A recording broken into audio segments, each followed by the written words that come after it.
ஏமா என்ன டிஃபன் என்ன இன்னைக்கு? என்னங்க தோசையும் தக்காளி சட்னி ரெடியா இருக்கு, நீங்க வந்தீங்கன்னா சாப்பிடலாம். தோசை தக்காளி சட்னிமா இன்னைக்குமா? பல்லு விளக்கிட்டீங்களா? விளக்கிட்டேன். வாங்க வாங்க, எங்க சாப்பாடு ரெடி ஆச்சு, சாப்பிடுவாங்க. என்னது? தோசையும் தக்காளி சட்னி தான், வேற என்ன வேணும் உங்களுக்கு? சரி போடு போடு. வாங்க ரெடியா இருக்கு, சாப்பிடுவாங்க. நைட்டுக்காவது கொஞ்சம் வித்தியாசமா சாப்பிட்டா சரியா வரும். ஏமா என்னங்க நைட்டு டிஃபனுக்கு என்ன?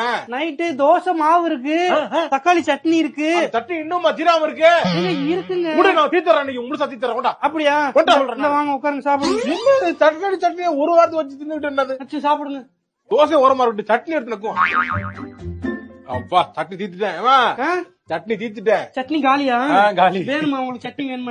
இல்ல வேணாம் வேணாம், நாளைக்காவது வேற சட்னி வை. என்னங்க நீங்க இந்த மாதிரி காலி பண்ணிடுவீங்க தெரிஞ்சதா நான் ஃப்ரிட்ஜுக்குள்ள கொஞ்சம் சட்னி எடுத்து வச்சிருக்கேன். நாளைக்கு காலையில தோசையும் சட்னி. எதுக்கு எதுக்கு அதே சட்னி வைக்கிற? வேற சட்னி வை.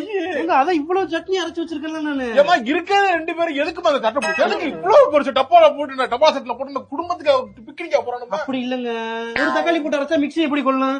அதான் 4-5 போட்டு கொல்ற மாதிரி போட்டு அரைச்சேன். அதான் நீ போட்டு போட்டு என்னைய கொண்டுகிட்டு இருக்க. தக்காளி சட்னியா தின்னியா? நாக்கு பூரா தக்காளி சட்னியா இருக்கு மாதிரி. தக்காளி சட்னி வேணாமா? வேற சட்னி வேறமா? கார தக்காளி சட்னி வைப்போமா?